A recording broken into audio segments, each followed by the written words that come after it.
What's up, Ricanistas, Darksiders, and the boring lot? Welcome to the first ever Touchline Trifecta. And we have Boring AFC, we've got Darkside, and we've got yours truly. All right? The massive negativo. Right? On a dopamine. All right. What's up, guys? How's it going? How's everybody doing? Listen, I'm happy to be here. We're rolling. Yeah, man. Obviously, it's still pre-season. I'm sure we'll get into this. Obviously, we're still champions, and yeah, just enjoying the summer, man. I'm going on holiday next week, so yes, it's exciting times despite our lack of transfer window activity. It's exciting times, I think. And you, Bob? I'm doing. We're calling me Bob, are we? Right. Okay. Yeah. Bobbert. I'm doing very well. I've not long got back from holiday myself. I was in Corfu with the fam, so that was pretty good. I felt like I was just updating like X feed to see what was going on, but that was that. Apart from that, that's been pretty good. And I think it's like, are we in like day 80 odd now of being Premier League champions? I just don't feel like that's going to get old for me. So yeah, I'm looking forward to what's going to happen next. And we've been setting this up for a while, so it's nice to finally get this off and ahead of the new season as well. So looking forward to it. Awesome. So the first thing we're going to cover is transfers. Give me a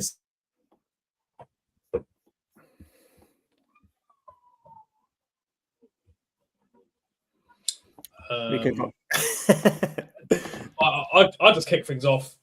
Obviously, as you know, people, there's been rumors today that a certain player has been linked to Man United and Chelsea. And let me tell you something. I do not want to see that happen. It's not going to happen. Whether it's just rumors or whatever, I'm telling you right now that better not happen, because there's only one place, that I want to see Skelly at the beginning of 26-27. And that is obviously starting in our squad, because he's one of my favorite players. I love this kid. That's why he's on the back of my shirt. Man, like, Jack, what you saying, man? What you saying?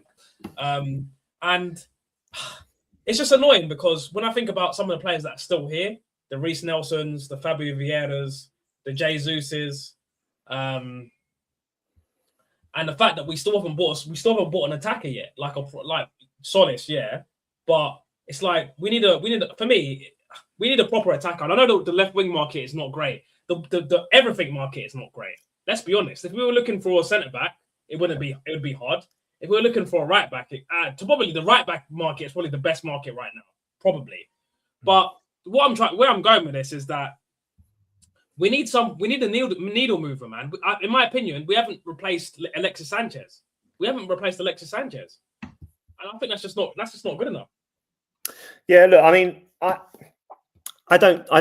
Miles Lewis-Skelly isn't going anywhere. His mum is his agent, and she's an Arsenal fan, right? Mm-hmm. So this is just noise, and I would ignore it. He's too important. He's only 19.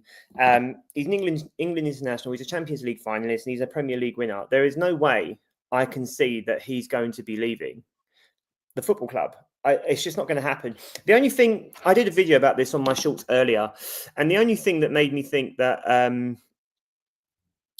there could be something in it, and you know, I'm talking like 5% chance that there's something in it, was that you had that Ife Ibrahim coming in and playing alongside him, and he does really look something. He's 18. He's a year younger than Miles, but Miles is different, and I think that what Ife Ibrahim offers is something a little bit more like Abu Diaby. Yes. And you know what kind of player he was going to be. So I don't know. That was the only reason that made me think maybe there was something in it, because they were looking and thinking, well, actually, we think Ibrahim will eventually be a better player. That was the only thing that made me think there could be, fire to the smoke. But other than that, he was too important at the tail end of last season. He's going to be starting the season because Rice is on his arse, and you'd have to think that he will start the Community Shield and Coventry alongside Bruno Mahrez. That's just how I think it's going to be. So I don't know. Yeah, I agree, bro. Like for me, when we play the Community Shield, I'm thinking my midfield three is probably going to be Skelly, Bruno, and Odegaard, or Skelly, Bruno, and Eze, or probably start Eze and then probably bring Odegaard on because I don't think he's quite fit yet. So it's going to probably be Skelly. I wouldn't be surprised if it was Skelly, Bruno, Eze. I don't think it would be Eze just because he's only just got back this Monday. Oh yeah, you're right. Actually, you're right. So I probably will be Odegaard. Yeah, and to be fair, I mean Odegaard only played half an hour against Dortmund on Sunday, but he'll probably get more minutes against Como tomorrow. However, I do think that there was. I actually thought that Odegaard played quite well for his half an hour, but I don't think it's because he did anything particularly special. I think it's lending itself to perhaps a change in tactics.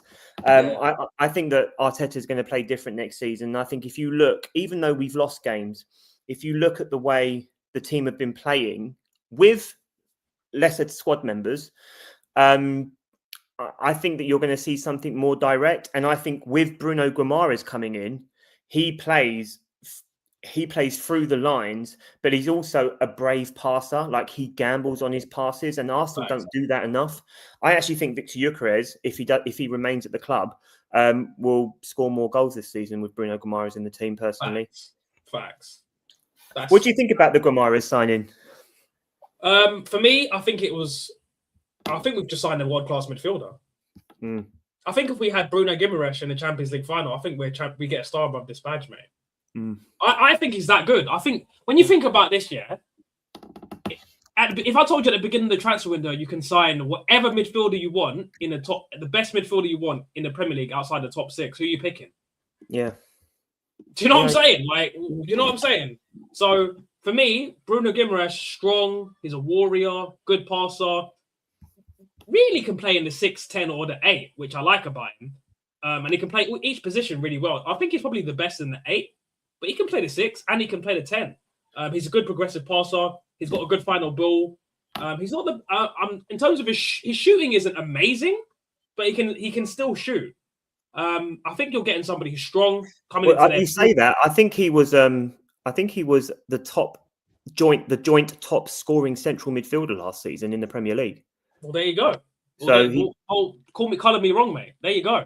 And I'll tell you another thing. I was watching. I don't know why I've been getting recommended a lot of like Newcastle streamers, and I've been watching a lot of their content. Just kind of obviously before Bruno came, I wanted to kind of see what their thoughts were and stuff. And they're devastated. Hey, they are devastated. I think one guy, I think his name's Jack. He was basically saying that if you look at the games that Bruno didn't play, we didn't win. We didn't win. We didn't win a single game without Bruno being in the team. That's right. Yeah. But you're talking a captain, you're talking a leader, you're talking someone who, even without GA, has heavy influence on the team, and they're pivotal to their success. Like, I think getting Bruno Guimaraes has been an absolute masterclass. I think it's been an absolute masterclass. Yeah, I said this. Oh, go on, Rican. I think that my internet sucks, but I think that if we're gonna shoehorn Odegaard, which we know he's still the captain, he's still gonna be there. If we're gonna shoehorn him in there, then if you put Rice in the 6, Guimaraes allows us to have movement on the left side. Like he allows our left side. If you look at Odegaard's heat map, it's all right side. It's all him and Saka. I mean, we can say Martinelli's been trash, but he's been on an island. When you put Bruno out there, you get more movement. And let's be honest, Odegaard, he's not really a creator. He hasn't been a creator in 2 years. He has the occasional pass, but his job is control. I think Bruno allows him to have control, and then Bruno can actually help us create a little bit or a lot of it. You never know, right? Yeah, I mean, look, I think that Bruno is a top 3 midfielder in the league, and Rodri wants to leave. So I think that Arsenal now have the two best central midfielders in the Premier League playing for their team. And I agree with you. I think the best that we ever saw Martinelli was when Xhaka was in the team. And I think that Guimaraes will do for Martinelli what Xhaka did for him, but on an upgraded level. I don't think Martinelli's going to start, by the way. I wouldn't be surprised if Martinelli's gone come the beginning of the season. But, you know, to move from one signing to another, if you look at what Solis is already bringing to the team, and then you put him in the squad with the likes of Guimaraes and Rice and Odegaard, I just think that they are two wonderful signings. And as a pairing, I just think they're going to do so much in the Premier League this year. Can I just say one thing quickly, Rob? Yeah, I'm not falling for the propaganda of another midfielder's going to unlock Martinelli. I'm sorry, I'm not falling for that. I had an argument with somebody the other day about this. I think I was on Rashid's stream. Somebody was, I think, Black Crow or Shikamaru in the chat. The reason why I said no. So I was on Warby's stream actually. I was arguing with this Madueke lover guy. Shout out to you, Toby. You're a nice guy, but Madueke is dead, bro. Anyway, he basically said he was talking about Martinelli 15 goals, and I said the reason why Martinelli got 15 goals is not just because of Xhaka. There's actually two more reasons why he got 15 goals. That season, teams weren't playing low blocks against us, and number two, he was interchanging with Jesus, so he was coming central more and getting into central positions where he's most effective. Without those two elements, it doesn't matter if you bring Xhaka back at prime, you're not going to unlock Martinelli, in my opinion. That's what I'd say, because I think it's important to have that extra context with the whole Martinelli 15 goals thing. I think that's fair. I think that's reasonable. And but like I said, I just don't think I don't even think he's going to be at the club come the start of the season. I really don't. Neither do I. By the way. Same. 5 mil. So yeah. You know, I think that Arsenal are behaving like champions in the market. Maybe we would like some of the business to be done faster, but we're looking at what's available and we're going, this is what we're willing to pay, and we're not going to be bullied into paying more because we don't have to do that now. Solis for 40 million is looking really good business, and he's the type of player. If he's okay, so maybe 40 million euros then. Sorry, yeah. And then, but if he plays for Bournemouth, we're all looking around going, "Who the bloody hell is this guy?" You know. So I think it's wonderful business, and I think there's a danger that this other talk could be a bit premature of people like Yildiz or anyone else, because actually we might already have what we need, and we're looking for the understudy to him, and that's where Ndai might come in. That's just my thoughts. Yildiz or Ndai, I think. Yildiz or Ndai. What about you, Darkside? For me, like I said, the Turkish Super Saiyan. Great snake way. Yildiz has got to be coming to that carpet. Yeah. 21 years old, Turkish international, absolute baller. Absolute baller. For me, just when I look at because for me, I'm a person back in the day. Yeah, I love wingers, bro. I love wingers. Like the pace and trickery are the two things I love watching most in football. So I've watched his games, I've watched his highlights, I've watched him in the Champions League. Ball striking, check. Trickery, check. Sending players to the shops and leaving them on their bums, check. Not the fastest winger in the world, but to be honest, I don't really care, because for me, I look at him as more of an inside forward with trickery. So inside forward, somebody that I can comfortably rely on to not only get crosses in, but to create moments of stardust when needed. They're not going to just do that thing where he shifts the ball from left to right and gets his head down and does the road runner thing, because I can't be seeing that in big 2026, 2027. I can't be seeing that anymore. Nusa, as I said, you know me, I'm a big fan of the techie light-skinned winger. It's a profile that I'm a big fan of. Nusa hits all the attributes with the blonde hair and all that stuff. So to me, great ball striker, great dribbler. I actually said maybe this time last year, like November, he might be. I think he might be next up. I think that was when he was playing at a different team as well. And I said he looks like he's going to Leipzig. He might have a great season. Or maybe was he with Sesko? I think, yeah, he was playing with Sesko. Yeah, he was at Leipzig. Yeah, he was still at Leipzig. And I said, look, he's going to have a great season. I wouldn't even be surprised if Arteta ends up with Sesko and Nusa. I wouldn't be surprised as a replacement for Havertz, or competition for Havertz and replacement for Martinelli.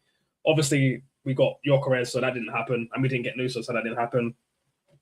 I'm happy with the Njai thing. Njai again, techie. Probably I think what I like to call is the golden ratio height for a winger. I think it's about 5'11". So for me, that's the golden ratio because you're still tall enough to have a bit of extra strength, but you've still got no enough center of gravity to, again, put people on bums. And when I think about anyone else out there, I think there's a guy, not Goats or something from Goats. I've heard about him. I've heard a lot of people be raving about him. I don't really know much about him, but I've heard he's the real deal. I wouldn't mind him. And other than those four, I'm not really looking at the Bradley Barcola thing because when they're quoting 150 million euros, bro, I just said it a million times. Light skin band okay. Martinelli with braids. No, thank you, bro. No, thank you. My winger pick, right? My winger pick is actually, I mean, this might be controversial, but I take Marcus Rashford, man. I knew it. I take Marcus Rashford. Bring Rashfordinho to the carpet. If we can get him on a good wage deal, he's on 375 a week, by the way. Listen, we get him on 225, 230. He ain't taking that pay cut. Listen, he took it for Barcelona. Yeah, but that's for Barcelona, though. Listen, he can play in London. He can have, his man bag. He can be a fashionista, you know what I'm saying? Listen, bring Rashfordinho to the carpet. Bring him to the carpet. I take Rashford in a heartbeat, right? If we're not talking Rashford, man, listen, I hear the Udis thing. I hear people like him. Where did Juventus finish last year? Not in the Champions League. They had it, and they bummed it. Right? Where did Turkey finish in the World Cup? So I'm just saying we're expecting that guy to bottle it. I mean, I'm just saying we're expecting him to bottle it in Italy, bottle it in the World Cup, and then come to Arsenal and not bottle it against some of the best defenses in the world. But I'm not saying he's gonna be trash, but I'm just saying if I'm gonna spend 100 million, I need to be sure. And Rashfordinho is sure. I know what he gives us. Right? I know what Rashford gives us. Might give us not enough work rate, but he'll give us magic, and I'll take that. I'll take that, bro. But I just don't see any winger that wows me, man. I hear who you saying. I hear all the people you saying, and that sounds good. But if we're gonna break the bank for them, I'd rather just go Silas, man, and use that money to you know what I'm saying? On that though, Jack, Bruno was an integral part. He was an integral part in everything they did, and the rest of them suck. How Anthony Gordon got to move to Barcelona? It's brown envelopes. I don't know how that guy got to move to Barcelona. I don't understand. And that other bum, Tonali, he's a bum now because he went to Spuds. Any player that goes to Spuds is automatically a bum. You lose style points. You go to Spuds. But yeah, I take Rashford. I would take Silas though. I'm not gonna lie to you. I take Silas. I'm just, you know what I'm saying? I'm just a hater. But yeah, man, my next question, still on transfers. Did you actually think we had a chance at Vinny? I'll start with Darkside. Listen, I don't want to sound like flipping what's his name expressions, but Vinicius Junior blood. You're not coming to my. I'm joking.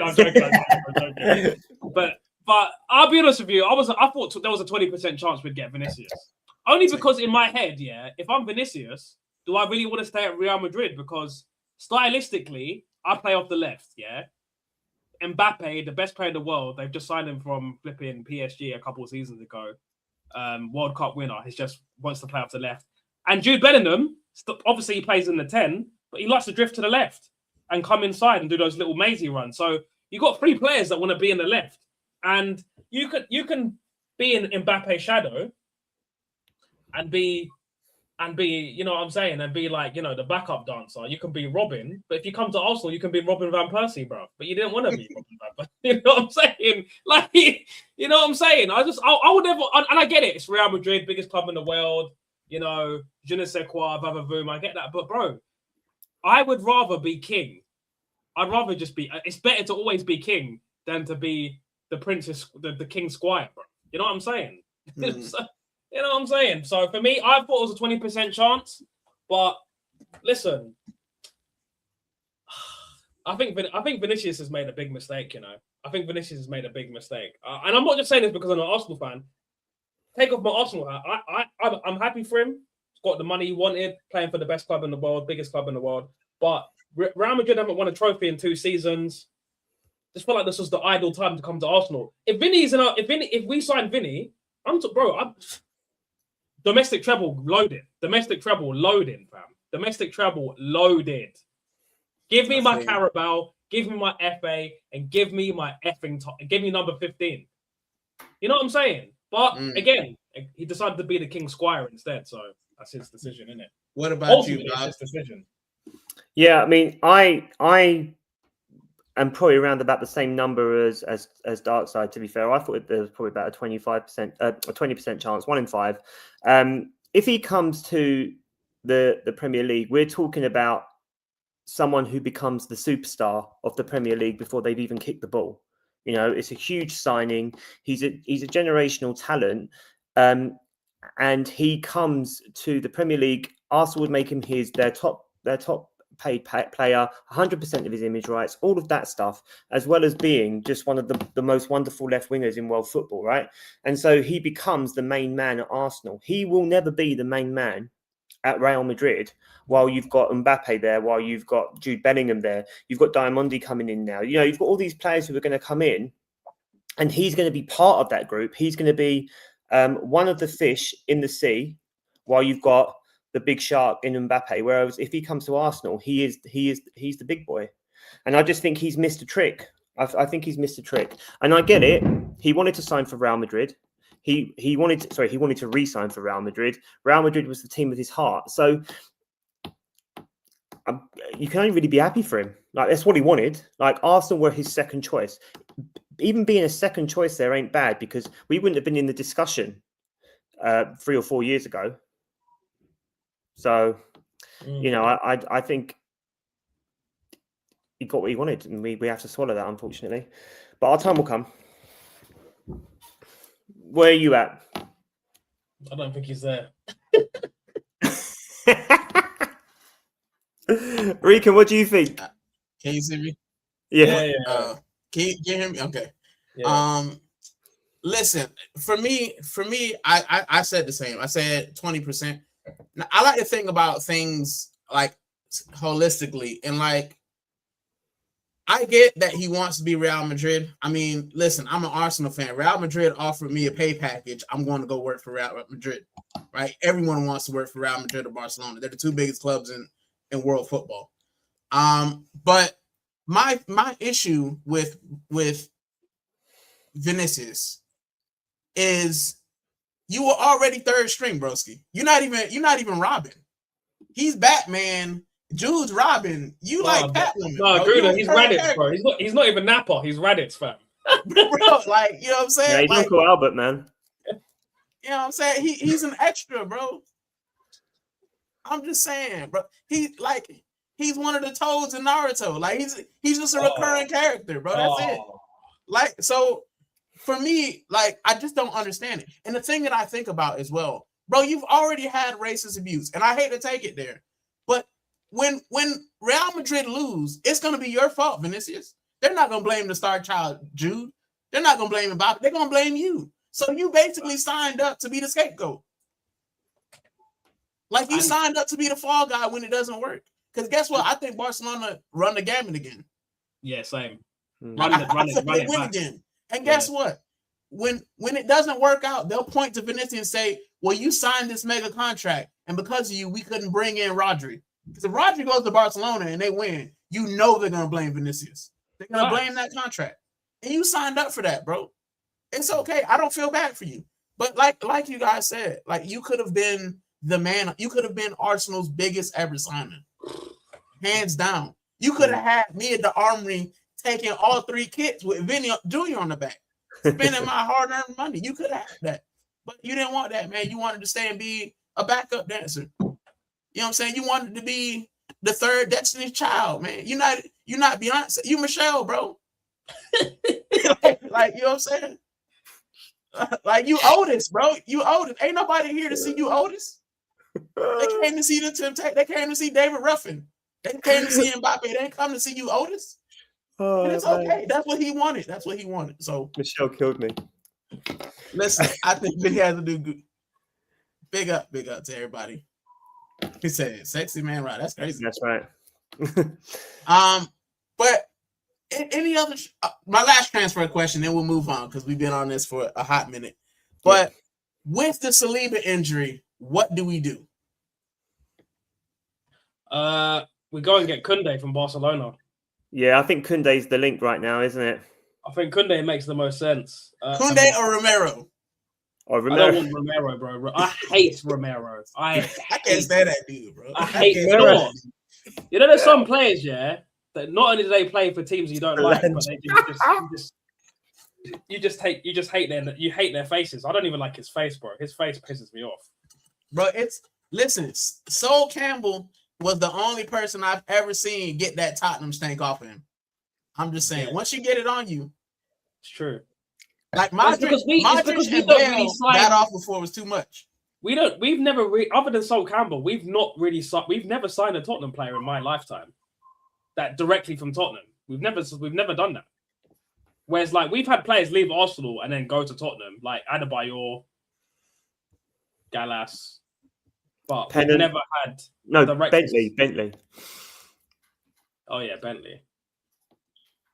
Koundé does make sense, and I think that's what it is. Romero would have been cinema though. No, but I don't want him to be getting red cards though. He's annoying, man. Like he's annoying. I just want it for the vibes. He's a red card merchant, man. Yeah, merchant. Having that Argentinian connection to get Alvarez on the line though, you know what I'm saying? I mean, if you said to me, get Romero and it guarantees Alvarez. I don't want that. Listen, bro. Do you know what Romero's middle name is? What? Gabriel. Is it really? I'm just saying, bro. I am not kidding. Gabriel. I'm trying to get rid of the one I got, man. Jeez. I'm not kidding. To be honest, we need to get rid of Gabriel's right now. Listen. There's a checklist at Napoli. There's a checklist. Napoli must do like 5 things in order to sign Gabriel Jesus. They've already done a couple. I'm checking off the list. I need that guy gone. Gabriel will drive him to Naples.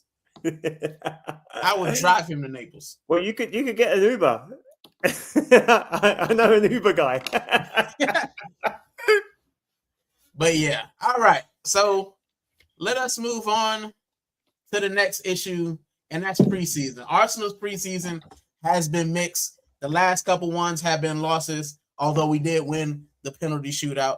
How do you guys feel about the preseason so far? Let's start with Rob.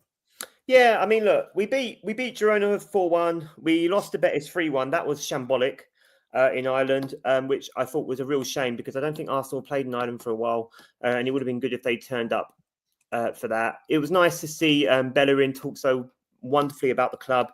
And then Dortmund, we lost 3-2. Again, mismatch. I thought we were better we were very good in the opening. Up until Odegaard went off, actually, I thought we were very good.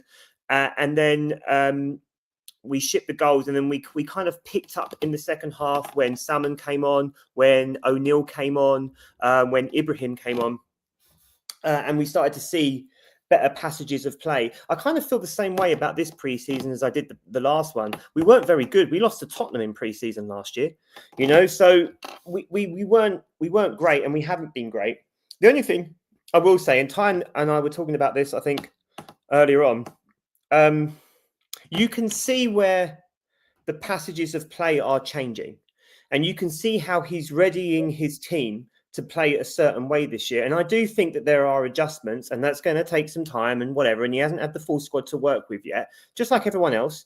But I do think that when you watch the way Arsenal are trying to play, it's faster. And I think that Arsenal are building up the play faster. And I actually think that's preempting what they think players like Guimaraes and Solis are going to do to the team, because they are fast releasing players. And I actually think that we might, if Gyökeres does hang around and this trading with Alvarez and Atletico Madrid is not accurate, I think Gyökeres will score more goals this year as well, with the way that he's adjusting the build-up. So although the results haven't been great and it's been frustrating to watch at time, I do think that the changes that he's making will be good going forward. But, that's just my take. What do you think? What about you, Darkside?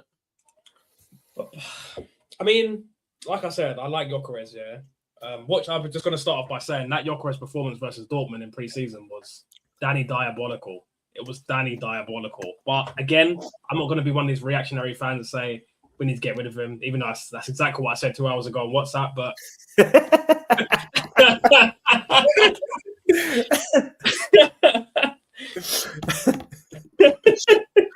but all shenanigans aside, I think Lewis Skelly and Bruno, and I hate to be one of those people that unlocks another player, but I think ultimately I have to say, like, Lewis Skelly, a midfield of Lewis Skelly, Eze, and Bruno, to me, it just stinks of progressive football, especially in like low block games. And I can just see Gyökeres really thriving with those three as a midfield. Even with Odegaard, as long as Bruno and Skelly play together, and Solis as well, because Solis, bro, honestly, the assist for Nwaneri's goal in the Dortmund preseason game, it was just textbook Trossard.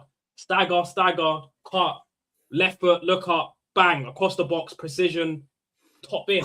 Bro, God, he's so exciting. Honestly, I know it's early to say, but he's got GA in every single game he's played so far in the Arsenal shirt. Even the behind closed doors friendly at Watford, he got an assist. So for me, I still want another winger because I don't want Martinelli to be the backup. Even if he's the main and an understudy comes through, I'd rather Yildiz. Even if Yildiz is the understudy, I don't care. But Solis, Gem, and I think the progressive football element of Bruno coming in with Solis, even if we don't particularly play that more progressive 23-24, 22-23 style, I think those two players coming into the squad and my boy coming into the squad a little bit more as well, you will see the how do I put this?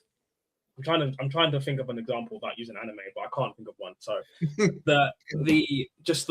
the residue or the nuclear fallout of having more progressive players in the starting 11. Can I add to that as well, Darkside? You talk about Miles Lewis Skelly and Guimaraes playing more, and you've got to think that will probably be the starting midfield for the season. Both of them are pretty unpressable as well, and they showed numbers for how important Rodri was for Man City, and it said something like 80% of the time he doesn't get pressed off the ball, right? Yeah. And it had this wonderful little graph of all the central midfielders. My guy Guimaraes was up there with 95% of the time he doesn't get pressed. He's press resistant. It was just like up here, and everyone else was here, and it was just like, what have we signed? He's press resistant, bro. I just think we are going to be I honestly think we're going to be so much faster on the transition. I really do.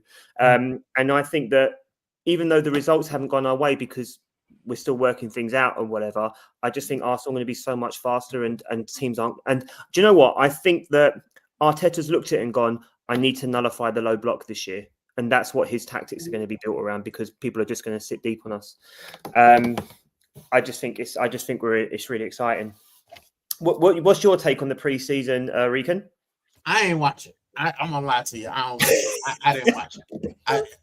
I just did, bro. I watched half of. I think I watched half of a half. Of one of the games, and I was like, this is garbage. I watched a little bit of Sevilla preseason. I was like, I can't do it. Like my stomach was literally sick. I was like, I don't want to watch no preseason. But I will say this: I have watched a little bit. I've watched bits and pieces. I think the thing that people aren't understanding when it comes to how our players look, especially the ones that went to the World Cup, America is a big place, right? It is a huge place.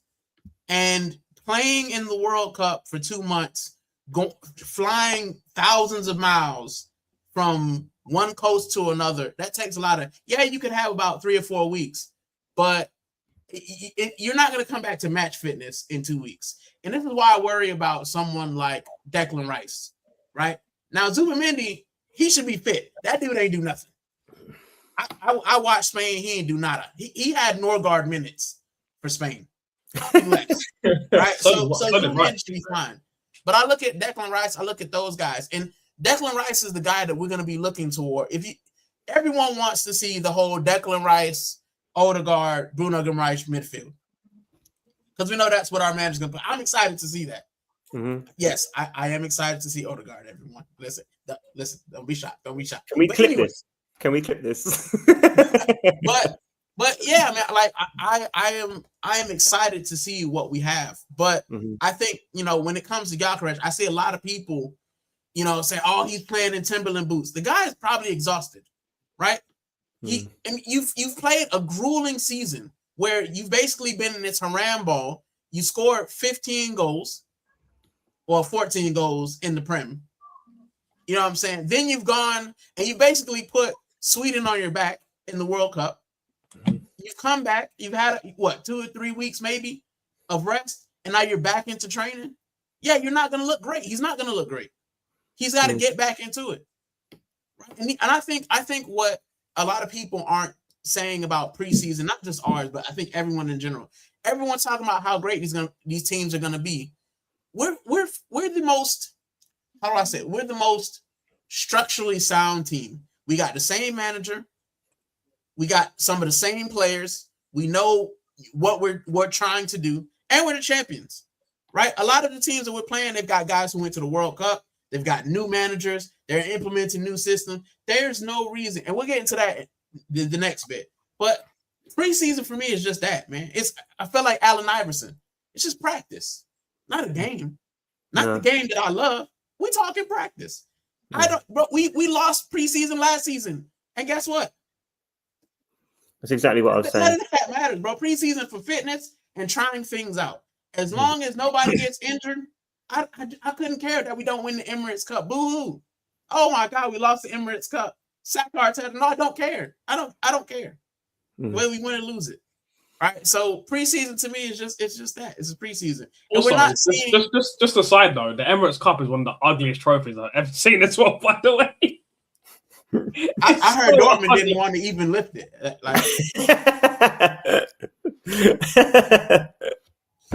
Yeah. I'm looking forward to going tomorrow, though. I'm going to be at the game tomorrow. What, Como? Yeah.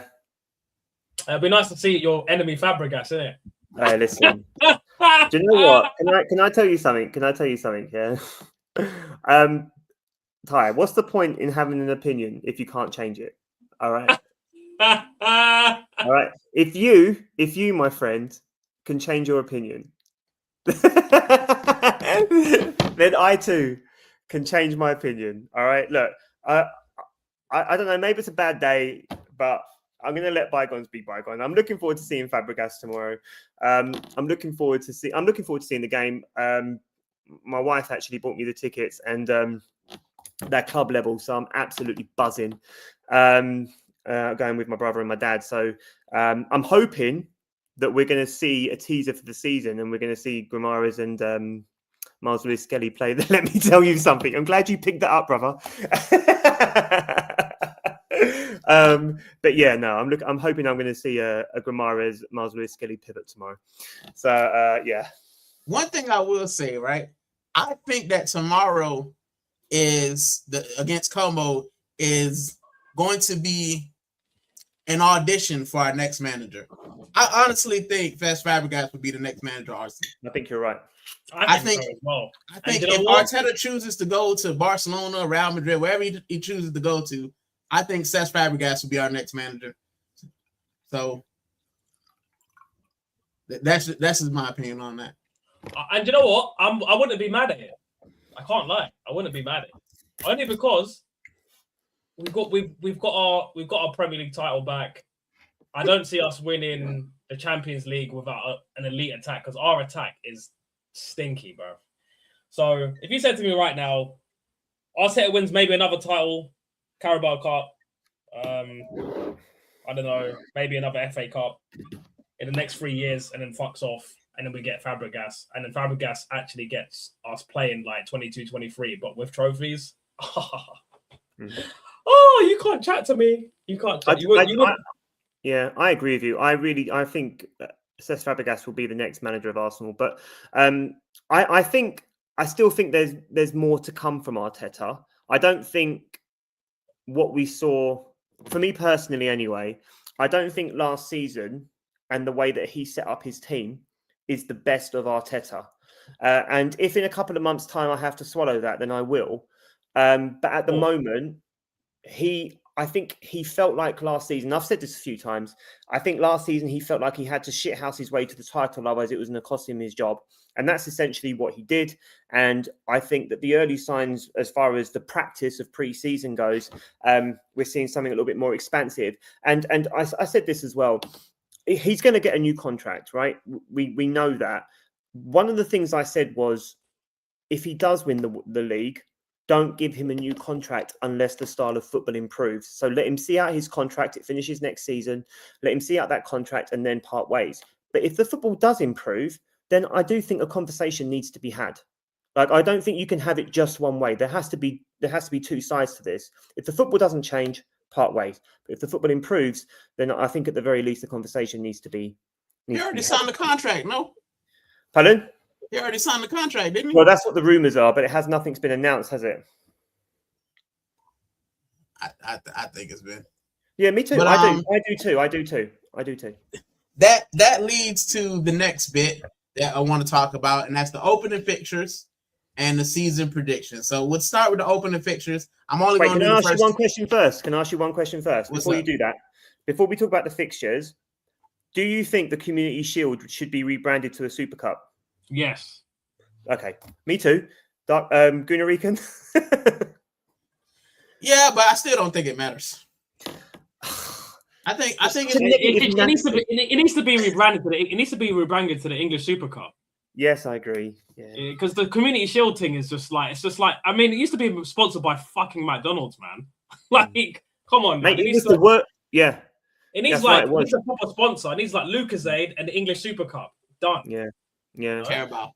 For me, it means something. I love the Community Shield, and I think it should have a bit more prestige. You know, we've got tonight. It's the bloody Super Cup for the Champions League winners and the Europa League, and that's you can call that a glorified friendly as well. But I want glorified friendlies to mean something. It's a kickstart of the season. It should be like, you know, you're lifting the curtains up on something that's going to be monumental. So give the occasion something monumental.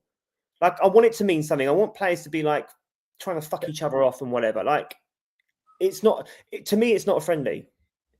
All right. You can talk about whether it's a trophy or not, but to me, it's the curtain raiser, and it has to be more than just, you know, two winners playing against each other. It's two winners wanting to be the ultimate winner.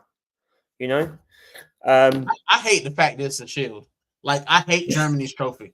Like they're the Pokal trophy. Is that what it's called? Pokal, the DFB Pokal trophy, the long gold one. I like that more than I like the dinner plate. I don't like dinner plate trophies. Facts. I hate dinner plate trophy. If you made it a proper trophy, you know what I'm saying? Then yeah, let's see a proper lift. But a dinner plate, bro, nah. I just can't get behind it, bro. Can I just say this, yeah, Rob? Even though I do look at the Community Shield as a friendly, when we played the Community Shield in 2024 and Trossard got the 119th minute equalizer, this was me.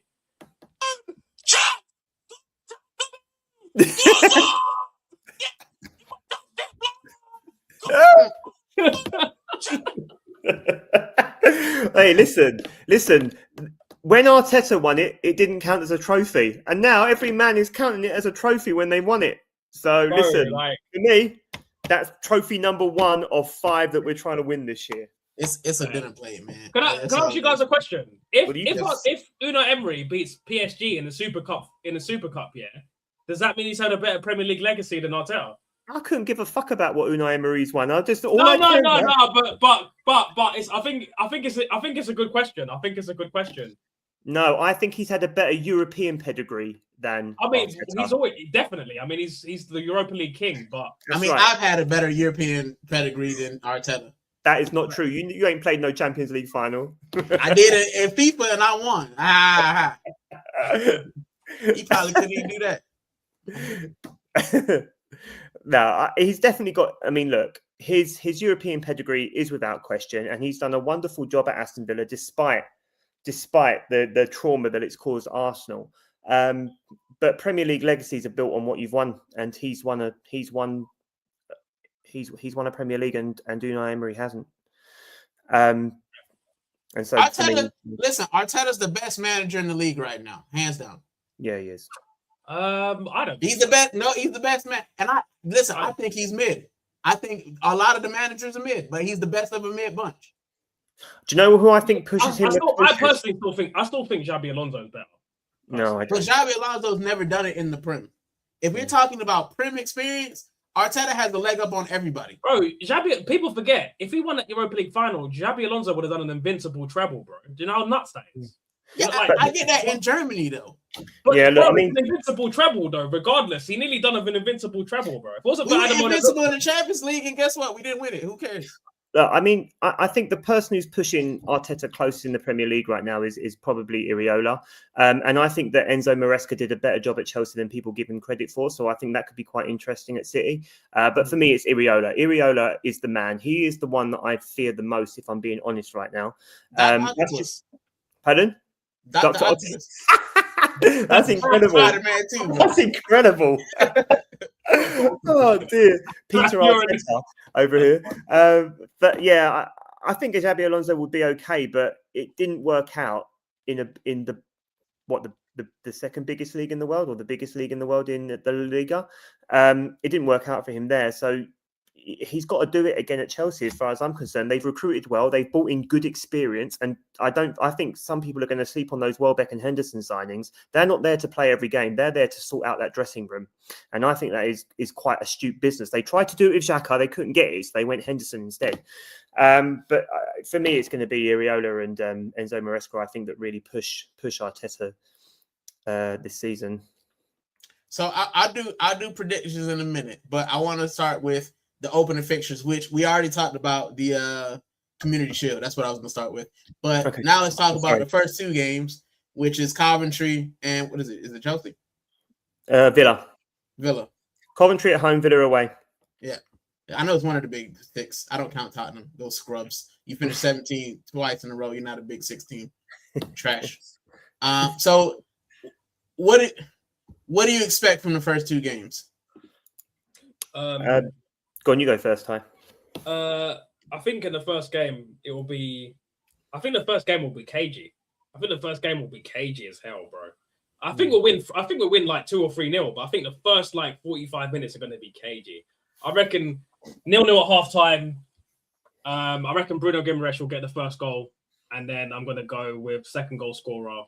Probably going to go with Solis and Guimaraes for the 2 goals. 2-0 clean sheet. Good night. Second game against Aston Villa. It really depends on 2 things. If we sign another player by the time we play Aston Villa, and also if they win the Super Cup. Because if they win the Super Cup, they're going to be bopping it around like their prime Real Madrid. You know what I'm saying? Yeah. So it's a lot of factors, but I'm going to go with I'm going to go with 6 points out of the gate. Yeah, I feel the same.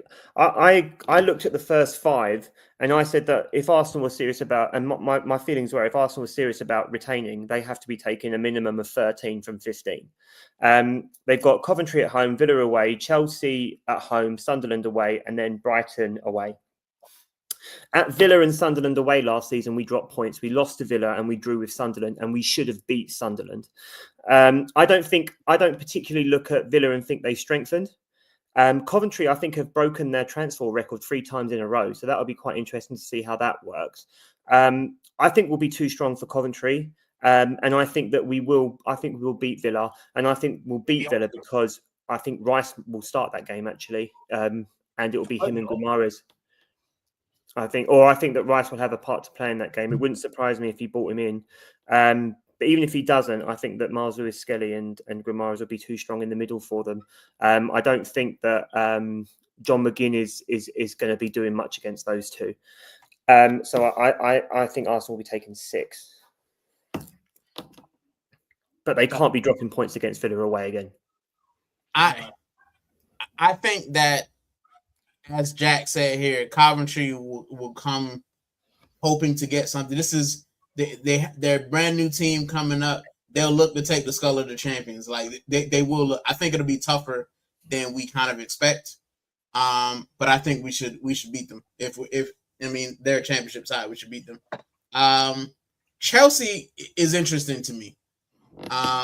Just because I know Xabi Alonso will want to get something. Imagine you step into a job and people are just like, is he the guy? Can he do it in the Prem? And you take points off the champions. It goes a long way through the season for the players and the fan base. So I think our first 3 games are potential banana skins, man. Especially, like you said, especially with Villa. We know that Unai Emery hates everything Arsenal. He can't stand us. So, you know what I'm saying? The 3 teams we play first, and I don't think even if we lose or we drop points, I don't think it's over. I think we have the depth and the players to get over any kind of hiccup. But I think if you're going to drop points, the first 3 could be a place where we actually slip. But I don't expect us to, because I'm going to go full Delulu, 9 points, batterings, and Salas getting some goals. I want to see Gyökeres get some goals. I really want to see Gyökeres open up the tally early and start getting the flow going. Yeah, I also think Arsenal got a bit of a monkey on their back with the opening day of the season playing newly promoted sides, because the last time they did, they lost to Brentford, and we got that whole kickabout in the park banter. And I don't want Coventry to have any opportunity to do that, because that's the type of thing. It's important we score first, man. It's really important we score first. Yeah, I agree. So yeah, I think we'll be all right, man. Even with what we got going on. And you know, the window closes when? September 1st? September 1st, yeah. So there's still two and a bit weeks for us to get a big signing. Kvara from PSG. Not just playing. But the thing is, we still need 3 signings. That's the thing. We still need 3 signings, really. Guys, out of interest, if we don't get Koundé, are you having Munoz at Palace? Who? Munoz at Palace. No, I'd rather play Salmon, bro. Okay, fair. It's nothing personal. I know it's gonna sound crazy, but I think Salmon's cold, bro. I think he's cold. He actually reminds me of Saliba, you know. Yeah, she kind of reminds me of Saliba. He mentors him. Yeah. On a side tangent, the one thing that I think annoys me about our manager sometimes is we have players who can contribute, who are from our academy. If you're good enough to play, you're old enough to play. Right? So why do we keep buying bums when we got players here that could probably do a job? Like you said, we're gonna pay for Munoz, what, 50 million? When Marlon Simon could probably come in and do a job. He doesn't have to play every game. He just has to be a stopgap. That's it, a rotation player. I'd rather play Salmon, bro, because for me, I think he's grown a bit more as well. I think he's already like 6'3" already, and he's only 17. So I think for me, he's going to be an absolute monster. And I think already, I think he's gotten a little bit quicker as well, which is crazy.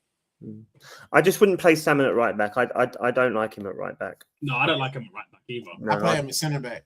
Yeah, centre back. There's been a couple of times last season. Ben White right back. Yeah, it's just because a couple of times last season he played Salmon at right back, and you know how Arteta likes to have people who can cover multiple. I just don't think that Salmon offers enough to be a decent sort of a cover at right back. All right, now we're getting into season predictions, and we're going. I'll start every competition because we're in what, 5, 4, 5. Don't forget the Community Shield, yeah. Okay, we'll start with the Community Shield. I'm kidding. So Community Shield, what's your score prediction for the Community Shield? Arsenal versus Manchester City. I'm going 2-2 Arsenal to win on penalties. I think Arsenal will win in 90 minutes and will be the champions of the Community Shield. 2-1. 2-1. If they don't have Rodri, I'm predicting 3-0. I think if they don't have Rodri, I predict that we we embarrass them. Do you think that's delusion? You guys know me, I'm delusional. But without Rodri, you're right. Yeah. You know what I'm saying? Like without Rodri, this is the thing, right? We've seen City when they don't have Bernardo Silva, they don't have Kevin De Bruyne, and they don't have Rodri. I don't rate the midfield, man. You're not having Anderson? Who? Elliot Anderson. Oh, he's amazing. Yeah, Mm. no, I don't know. Okay. No, I think Rice runs ring around him. I agree, but even he's in not the a World bad Cup, player, is he? Yeah. even in the World Cup, they put Anderson on and for Rice, and you could see the difference. Bro, no, like he can't lace Rodgers' boots. Man, listen, the only threat they have that I can see is that robot Erling Haaland. But we've pocketed that guy time and time again. He'll score a goal, of course he will, right? Mm. But if he ain't got no service, guess what? He's just running around there. We saw it in the World Cup as well. If Odegaard ain't feeding you, you just running around, bro. So, yeah, 3-0 without Rodri. That's my prediction. Now the Prem. Do we see Champions 27 next year? Let's start with Bob. I think Arsenal are going to go back-to-back in the Premier League for the first time as Premier League champions. I know they did it in the 30s, but other than that, they've never gone back-to-back. And I think Arsenal. Yeah, we're going to go back-to-back in the Premier League. Champions. Ooh. I think it depends on if we do business, bro, because again, I don't like our attack. When I think about, this is really bad to say, but when I think about the attacks in the top 6, we've got the worst attack, to be honest. But obviously we didn't win the league last year because of our attack. But I think we need to win the league this year because of it. Like, we won the league last year in spite of our attack. You know? I think it's really difficult. It's really difficult for me because a lot of people say, you know, Arsenal the only one with Mikel Arteta is the only manager in the league that has a Premier League, and we've had the same manager for 6 years and stability and all this stuff. I'm sorry, I'm not drinking that Kool-Aid just yet. I need to see I've already 23-24 defensive progressive football, and I need to see attacking signings, and I need to know what's going on with this right back, centre back, Saliba. There's still a couple of asterisks over the squad that I'm not happy with. Again, pre-season's been shambles, but I'm not going to look too much into it. Again, this is another thing. I know it doesn't really have anything to do with the squad or the title directly, but we still got Fabio Vieira, Reece Nelson, and Jesus are still here, bro. And it's August. None of those players went to the World Cup, so what's the excuse? None of these players went to the World Cup. And if anyone says, well, things were busy, because even if players didn't go to the World Cup, things were busy. Elliot Anderson went to the World Cup and was one of the first big signings during the World Cup. I'm not trying to hear that BS, mate. So I say that to say this: I'm going to predict back to back, but with an asterisk. I hear you. I'm going to say we go back to back. But I don't think it's like you said. I don't think it's going to be a cakewalk, unless, and I don't think it has anything to do with signings, unless our manager finds out how to piece together his defense with his attack. Because I don't think it's the quality of the attackers either, unless you talking about Nani Madueke, but that's another thing. They got trash. But if we're talking about our attackers, I don't think the quality is the issue. I think feeding them is the issue. I think Odegaard holding on to the ball and not actually taking. When he comes back, I'll let him take over. I hear what he's going to say. We're too slow in the final third. Yeah, our transition's pathetic. Yeah, and that's been a problem because he hasn't been able to unlock the low block. Look, it's done me. Sorry, Rican. Do you want to carry on? I forgot, but my thing is, like you said, we are a little bit too slow in the final third, but we're also indecisive. We don't take first time shots. Mm-hmm. If you look at a lot of the champions, you look at a lot of people who score goals, they can shoot first time, and the goalkeeper might block it, and then someone else follows up. We don't do that. We have to find the perfect pass. It's almost like that ladder Wenger ball where we have to walk the ball into the net. And it's just like, bro, just shoot the ball. Just shoot and see what happens. If you look at Trossard, the reason we love Trossard so much last season, he just shot. He didn't think about it. He just said, I have an opening. There we go. Sunderland away. Champions. Sunderland away, mate. There you go. You know what I'm saying? This is what we need. And I think if Mikel just allows his attackers to have the freedom to make mistakes, we'll walk the league. But if we go back to trying to control, and scumbag our way back, it's not going to be great. It's honestly not going to be. It's going to be a slow season. And I don't know if I can do it again. Because last season was tough, man. Last season almost took me out. I'm not going to lie to you.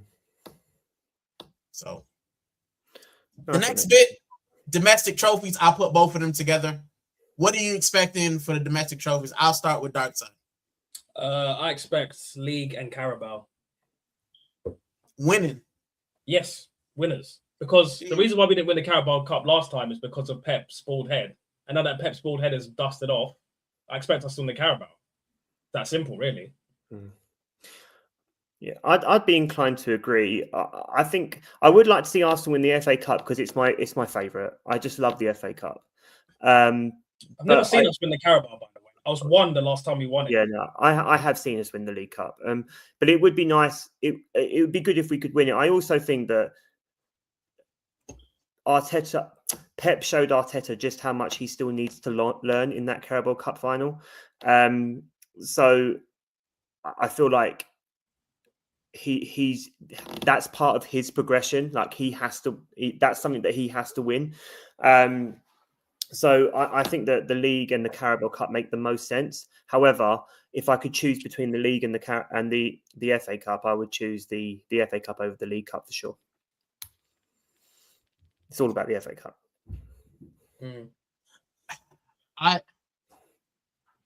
I think that one of my big gripes with Arteta versus Pep Guardiola is Pep Guardiola always treated domestic cups like they were big trophies. You saw how he celebrated for the Carabao. That's all they won. They only wanted domestic trophies, but he celebrated like they won everything. I think that's fair. Yeah. I think that's what sets him apart as well. It's that mentality for everything. And I think Arsenal have a legacy of disrespecting the League Cup. Wenger did it as well. So I think that I don't think he can have excuses anymore. The squad is huge and the squad has got depth and the depth is pretty good. So he doesn't have any excuses. He just doesn't. I agree.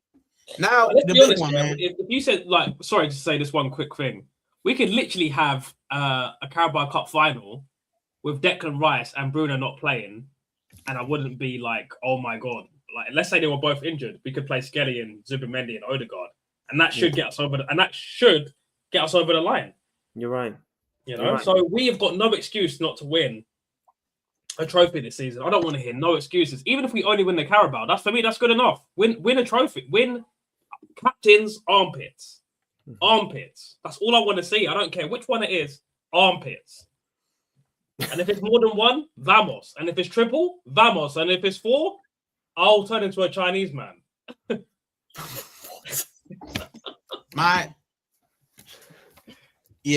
want to win everything we can domestically. I'm Blackanese. My mama Chinese, man. So it's Rush Hour 2 reference. I've seen Rush Hour 2. I knew where you were going. The last thing, though, now, and I'm gonna caveat this with the current squad that we have. We ain't talking about signings. We're not talking about who we might get. The current squad, as it is now, everyone's fit. Champions League. Minimum semi-final. A minimum final. Okay. Make it to that final, man. No, sorry, minimum. Get me a star above that badge, man. Get me a star above that. I can't do a final and lose again. Get me a star above that badge this time. Get me a star above that effing badge, man. Sorry. Get me a star above that badge. I'm not saying it's an expectation, but I please, football god, I need a star. I've got too many. I know too many people, Chelsea people. I see all these like weird African accounts on Twitter that just fucking that makes me want to rip my braids out, bro. It just, I do God's work on X for that type of thing, mate. Nigerian Ragebait account, all of them. It's just crazy. But I feel you. I think last year I was just so desperate for the Premier League that I was willing just to forfeit everything else. And I kind of feel like I'm going to feel the same way about the Champions League this year. I think that with the squad that Arsenal have and the performance and the momentum they've got in the Champions League over the past 2 seasons, they should be making a minimum of the semi-final. But he's gone one better every year in the Champions League since they've got back into it. They got to a quarterfinal, they got to the semi-final, they got to the final. This year, they're going to be going for it, aren't they? And who's to say that they can't? That it's not like the squad isn't good enough. I've got a question. Would you throw away the league, the FA Cup, and the Carabao Cup for a 75% chance to win the Champions League? Yep. Yeah, I think I would. Oh, yeah, I would. I throw away my visa and my passport for a chance. I never come back to this bad boy if I see the Champions League one time, bro. I'm saying, listen, for me, I'm of the mind that I want final. I don't think there are 4 teams better than us in world football when we're on it. We've seen it. Bayern Munich, you know what I'm saying? Barcelona, maybe. The issue is, Rican, is that there's more than 4 teams that have much better attacks than us. That's the problem. Yeah, but when our defense is healthy, I don't think it matters, man. I don't think it matters. Like but the issue is, and I'll caveat my own question, our defense ain't healthy. If we get Timber back, if we get Saliba back in the crunch time and they're fit enough to go, I just don't like I think you're right, Rican. I do. I don't think anybody can score look at last year with a makeshift back line. How many teams scored more than 3 against us? Not many. PSG needed a penalty to go to extra time. Like, I'm sorry, I agree with Rican. I think defensively, midfield back and from the front, Arsenal are a defensive unit that can defend from the attacker. So, look how hard PSG struggled, and they couldn't do it in open play. They couldn't. Can I just say something? I'm sorry. You're a Man United fan, broski. Sir Alex Ferguson ain't coming back. I hear you.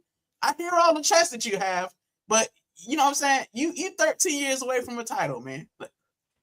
Ifs and maybes is your entire fan base. I don't get it.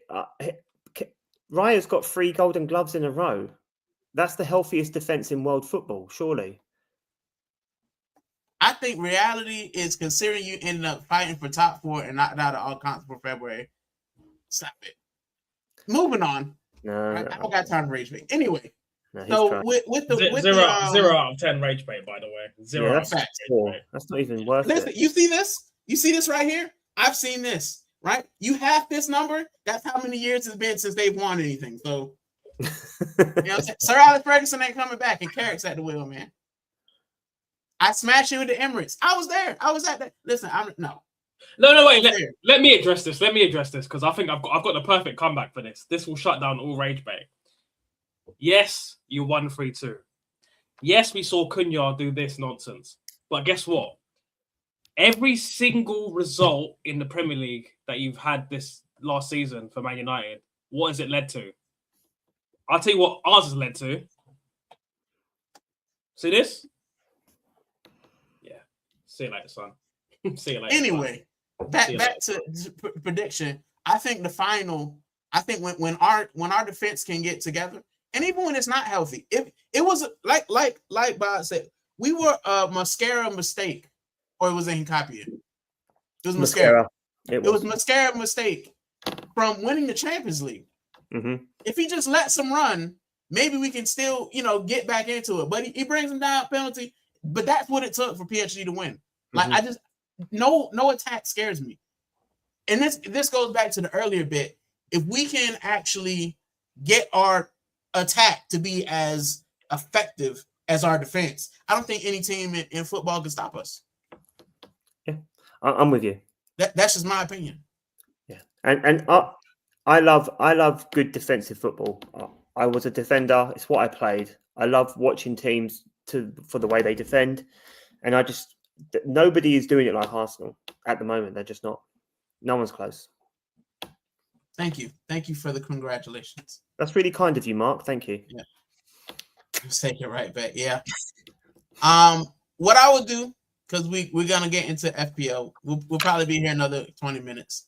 But I did start some, so I'll do FPL at the end and then we'll close out. But I wanted to start some of the comments that I kind of highlighted. Ben Ward said I'd like to sign Jed Spence. Interesting signing for the defense. Would you take Jed Spence? I'll answer. I'll start. Ben's a friend of mine. Ben, come on, man. You're better than this. I'm not. Listen, you know what? If Jed Spence was a winger, we might be having a different conversation. But defensively, apart from that tackle for England that everyone was sharing, I think he is a horrible defender, and I would have him nowhere near the club. Not at all. Not for me. All right. Anything to say, Darkside? Hell no. I don't want Spurs to come at my flipping club. Unless I said, unless we're doing White Soul Cowboy and taking Harry Kane. No, thank you. All right. The next one I highlighted was Salmon needs to be a first teamer. I agree with this one. Number 83 needs to be in the 11 eventually, because for me, I just think we could go and spend, if we can't get Koundé, don't bother spending 60 million on Ezra Konsa, bro. Don't bother. No, not Konsa, please, not Konsa. No, I'm sorry. No. Some of the names that we've been linked to recently have been Danny Diabolical. And then I saw that Diamonde, the one, the Ivorian kid from Sporting, it's just gone to. The one went to Nottingham. What the hell, bro? What the hell? How has he got? Well, Nottingham Forest. I was just going to say, how have they got bread for that? But they just sold Ali Anderson for 116. So yeah, they got the bread.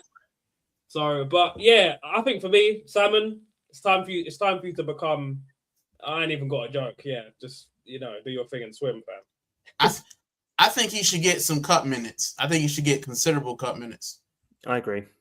But this is one of my gripes with our manager. He tends to play the first teamers in the cups, and then we don't end up winning them anyway. Just let the kids play. Let the kids play until it gets serious, and then you put the first teamers in there.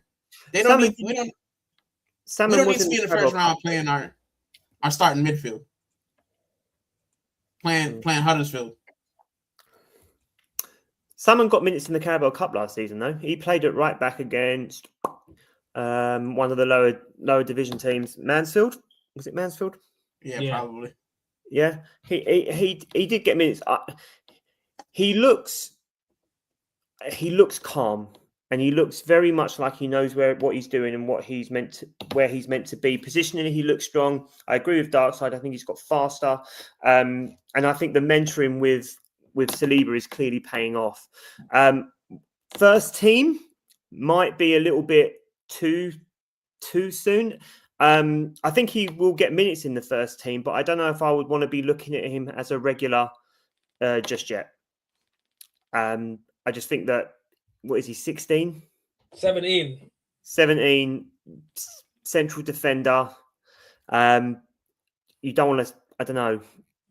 I just feel like maybe Tony Adams was the captain of Arsenal at 19, bro. It can work. It can. If you're good enough, you're old enough, man. That's it. Okay. Didn't Owen win the Ballon d'Or at 18? So Fabregas broke into the team at 15. I'm sorry. He looks the real deal, man. Okay. I'm not saying you're wrong, by the way. It's just an No. opinion thing. I just back Salmon. I back him. No, I don't think he will do. I don't think he will embarrass himself or anything like that. I just worry that he's in the center of defense, and I know you're talking about Tony Adams, but Tony Adams was still 19. Like, I think those 2 years make a big difference. I feel like 19 during them times is a little bit harder than 19 now. Like, you had people studying you in the knee and you know what I'm saying, just WWEing you. I think it takes a lot more toughness to play 19 when you're playing the teams that Tony Adams was playing in the Prem versus the teams now where, you finesse and people fall over if they get sneezed on. You know what I'm saying? Yeah. So Mm-hmm. the next comment I had up that I starred was Jack, and I agree wholehearted with this. We need to win against City. I don't care if it's a wooden spoon. We lost twice to them last season, and I agree. Pep is gone. Pep is gone. Bernardo Silva's gone. Rodri's going to be gone. They're good players. Their backbone is gone. We should wipe the floor with them every chance we get. I want them to go back in their hobbit hole. I really do. I want them to go back to mediocrity where they belong. And I think Maresca's just the man to take them there. I said this on stream after Arsenal won the Premier League, and I did like a little bit of a debrief. The one thing that stuck me was that we didn't beat Liverpool or Man City last season. And I know people will say, I can see you. I know people are going to say, it doesn't matter, we got the Premier League and all that, but I wanted to beat them. You know, I want to beat Liverpool at Anfield. That's the one. Yeah. To caveat it, and not to cut you, my bad. But so that's just my take on it. If we can beat them, I want to beat them, and I want to beat them well. I want Anfield away. I want to win at Anfield. The whole time Pep was here, we didn't beat him once at the Etihad. You know, that still pisses me off. We didn't beat him once at the Etihad. Do you know that Arteta was the only manager to finish above Pep twice in Pep's whole tenure? I didn't know that. Yeah. So in his first season, I think he came third, and who was it? I think it was Poch and maybe Klopp or someone like that. No, I think it was Rodgers. I think it was Conte. It was Conte because he won the league. Yeah.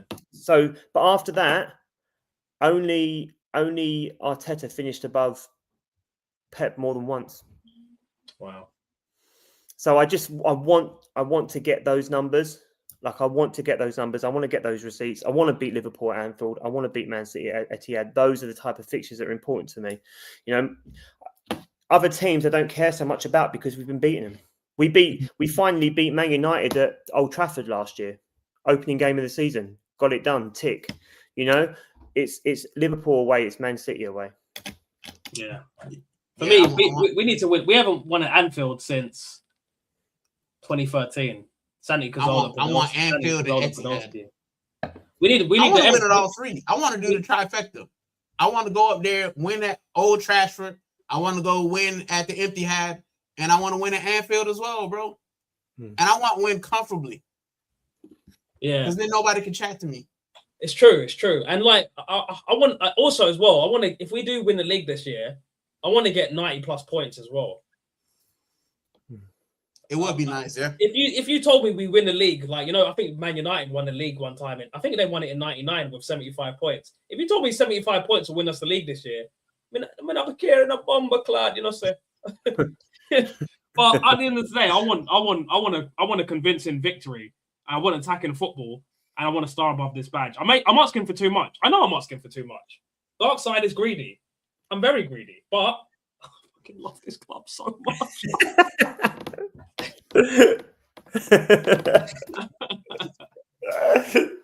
You're not alone, Darkside. You're not alone. So much. You know, I feel like that the white guy, the kit man, he's like, listen, this is my club. I fucking love this fucking club. All right, this is my club. This is my club. I fucking love this club. I love that video. That's the only thing of the documentary I've seen. I fucking love this club. You can see the neck muscles moving. It's like, I fucking love this club. I fucking love that scene. So good. So good. My last comment that I have is from Mark, the United fan. But this is actually a really good question. Do you guys think that complacency will be an issue with trying to go back-to-back? No, I don't either. I don't either. No, I don't either because I think we have hungry players that want to win.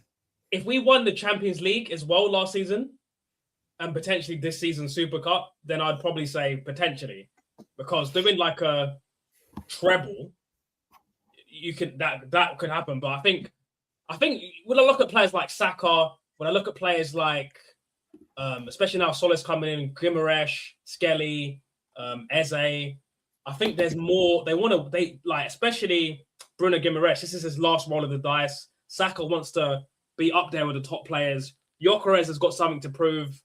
Gabriel and Saliba want to be in the best Premier League centre back conversations. Raya's just won the World Cup, so I think he wants to really be up there with I think he's eyeing. He'll never get there, but he's looking at Casillas now. He's looking at the mount. These players are looking at. For me, they're looking at the summit peak. They're looking and look, no one's ever gone 4 Golden Gloves in a row. And that's what Raya's going to be looking to do. And also, Arteta's got a captain fetish, and he's just signed another captain who knows, like you said, Darkside, this is his last chance, really. He's going to be 29, I think, in September or whatever it is. If he's going to do it, he's going to do it at Arsenal Football Club. And I think that he's the type of signing that raises the standards just because of how hungry and how aggressive he is. You know, like he's the type of player that won't be afraid to turn around and be like, Odegaard, what the fuck's going on? You know, and those are the type of people you want. You want someone where if he's playing against you, you hate him. And if he's playing for you, you love him. And that is Bruno Guimaraes. That is Ben White. That is, I know that he's out there, but Cuti Romero. Those are the types of players that you take because you know what they bring on the pitch in terms of their aggressiveness and their desperation to just be the winners. So I think that Arsenal are going to be a horrible bunch next year. I don't think there's any room for complacency, and I just don't think we'll see it, especially with a certain Mr. Heinzer on the side as well. One thing I will say on Raya, I think Raya will have more hunger because I'm a Spain fan. That man didn't get no minutes in the World Cup. No. And if I'm David Raya, how can I win the Golden Glove or whatnot, and not get a minute at the World Cup? Unai Simon, and I like Unai Simon. I think he's a good keeper. But he ain't better than Raya, in my opinion. Right? And this guy, he didn't get any time. Like, if I'm Raya, then I want to win everything. I want to win the Golden Glove. I want to help this team win the Champions League. Because then I can go back to Spain and say, you guys really picking this bum over me? 4-time Golden Glove. You know what I'm saying? Champions League winner, double winner, whatever it is. And I feel like a lot of other players will feel that as well. You know, it's not good enough. Yeah, we won the Prem, but we were within 2 penalty kicks away from winning the Champions League. I think it'll be hunger. And one thing I absolutely do know is that our manager will be up for it, man. Fire. I'm on fire. He's on fire, man. I'm on fire. All right. The guy wants it. So it is what it is, man. Did I start another comment? I don't think so. Make sure you guys subscribe to both of the panelists, all of the panelists. Make sure you subscribe to everybody. This Man United fan is pissing me off, bro. This guy's talking like he's seen it. You know what? Let me be quiet. Don't give him his airtime, man. He's boring. He's more boring than me. Right, do me a favor, mate. Big up, Static. But yeah, give us all a follow. We're all chasing our next milestones, so that would be amazing. Thank you. Road to 3K. Road to 3K for me. Road to 150, yeah. Mate, when I got 150, I was so happy. I remember when I had got 150, the next day I woke up and I had 333 subscribers and I thought my thing glitched. Mate, don't say that because that would be lovely. So the last thing that I had planned on this thing is FPL.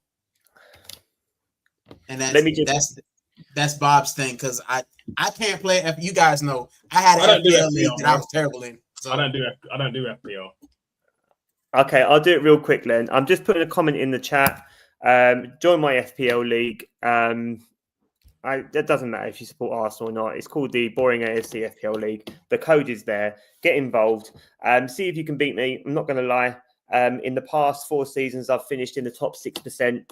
And in the past 2 seasons, I finished in the top 1%. So come and give it a go. Come and play. I love a bit of FPL. It's something that I'll be talking about on my stream on a Mondays. And, you know, if FPL is your thing, I think we'll get on just fine. So come and do that. That's the FPL spiel. Lovely. Crying say he got his team. If you got a league. So there we go. I think we've covered pretty much everything that I want to cover in the first one. I think we had a good one. Actually, we didn't do predictions for tomorrow. I know it's a preseason game. What are you looking to see tomorrow? Not just prediction. What are you looking to see from the game against Como? Well, yeah. Arsenal should be winning. We need to be getting a win on the just getting a win over the line. But I want to see what Arteta is trying to do come to fruition. It's almost like you can see where it is, but sometimes there's like that hesitation before the pass is made, or it's almost like the striker is in the right position, but then he's looking up and the player is not where they're supposed to be. It happened in the Dortmund game. I think it was Odegaard played a wonderful through ball to Havertz, and instead of going near post, Gyökeres went far post, and the ball that Havertz put across the box, a guaranteed tap in, and Gyökeres was in the wrong place. I want to start seeing the ideas come together, and I want to see joined up thinking. I don't want to see it happening, sparingly and people doing the right thing some of the time. I want to see people doing the right thing all of the time. And as much as I'm willing to forgive Fabregas, I want to see him get absolutely tonked as well. That's it. Darkside.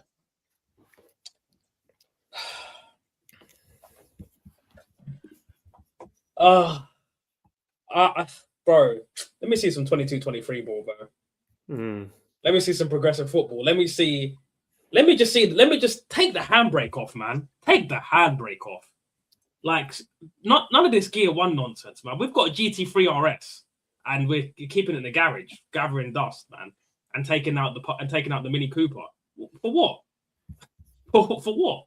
Like, I just want to see some attacking ball, because even if that's not the style we're going to revert to the season coming, like, bro, let the fans entertain. It's a preseason friendly. Let me see something. Let me see something. You know what I'm saying? I don't know, man. I don't care if we lose 5-4. I don't care if we lose 5-4. I just want to see goals, man. I just want to see goals. I want to see Gyökeres score. I want to see Solis score. I want to see Bruno Guimaraes. I want to see Newcastle I want to see Bruno Guimaraes. No, I've got nothing against Newcastle fans. I'm sorry, but some of you guys were talking stuff to me on Threads the other day, and I had to tweak out a little bit, but yeah, no, it's all love, Newcastle. Yeah, I want to see Bruno Guimaraes. I want to see Odegaard have a good performance, and Ranieri. And obviously Bukayo Lightskin. I want to see Black Wilshere, Ethan Ranieri as well, and the White Child of Destiny, of course, Max Dowman on the wing as well. I want to see him have a good game, because he was probably his worst performance in an Arsenal shirt. Would you say against Dortmund, Max Dowman? Probably, yeah. Yeah, I don't think he was great. Yeah, but he's 16, 17, man. He'll have those. I look at it's weird. He's only 16. I look at Max Dowman as like Gohan already, but I look at him as like Super Saiyan 2 Team Gohan. I just expect him to just turn up all the time, man. Like, yeah, he's so good, man. Chelmsford Messi, bro. Chelmsford Messi. Love that. All right. Man. Well, there we go. We got the first trifecta. What do you guys have coming up next, Bob?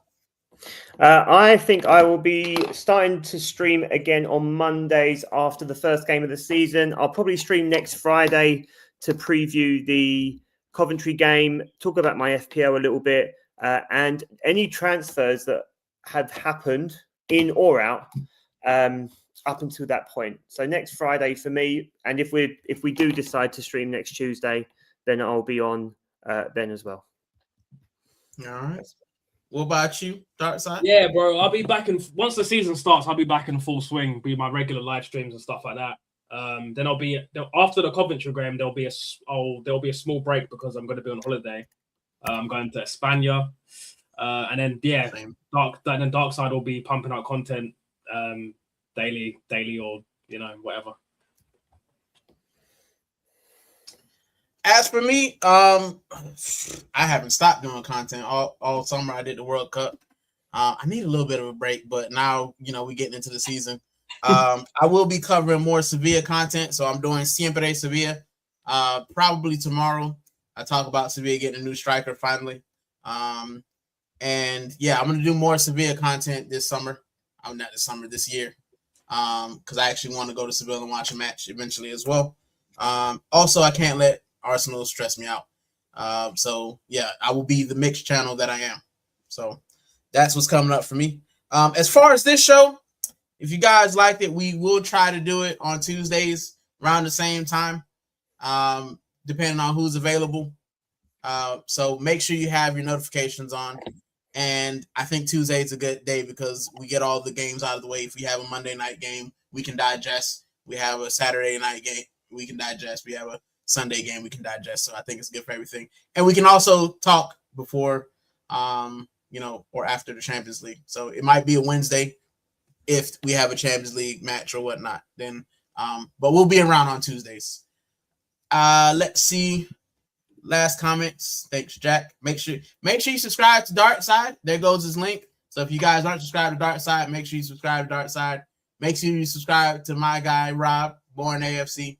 I miss the morning shows. That's what I used to have. The Boring Brew. I'm sad about it. I cry every day. Adam says subscribe to both. Thank you. Shout out to you, bro.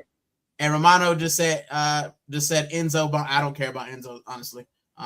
Unless he's coming to Arsenal, I couldn't care. I don't want to come to Arsenal. Racist prat. But let's see. Is there anything else? Any final remarks? From the trifecta. No, not for me. It was a great show, guys. And actually, there is one more thing. There's one more thing. I'm so glad you said that. There is one more thing. I've got a little clip here that I want you to play. It's on the thing because I'm not the host. I didn't know that. I've told you how many more times I've got to fucking tell you. Skelly in midfield. Declan Rice stays insane. No, but where's I'm playing wherever. Do not sell my boy, blood. Don't sell my boy. How many more times do I fucking tell you? Skelly in midfield. So good. I like Skelly in midfield, and I hope that he stays there. Me too. But we'll see. Listen, this season, I'm excited for the season. I'm sure you guys are excited for the season as well. And we'll see what happens. We'll be stressed either way. So, yeah.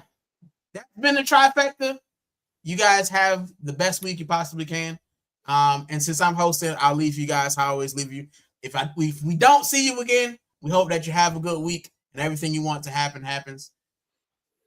We hope all the bad things go away. But most of all, we hope that you enjoyed this show. You enjoyed the waffle. You enjoyed the information. You learned something. And we hope that you come back on the next Tuesday edition of the Touchline Trifecta. Big up to the First Lady. Always going to be up the First Lady of the chat. That means that it's time for me to go in, y'all. That's what it means. And big up to Adam as well. Listen, if you haven't already, make sure you subscribe. I'm going to keep saying it. Make sure you subscribe to Darkside and my guy, Bob. And we'll see you on the next live stream. Y'all take it easy. Have a good night. And we out of here. Take it easy.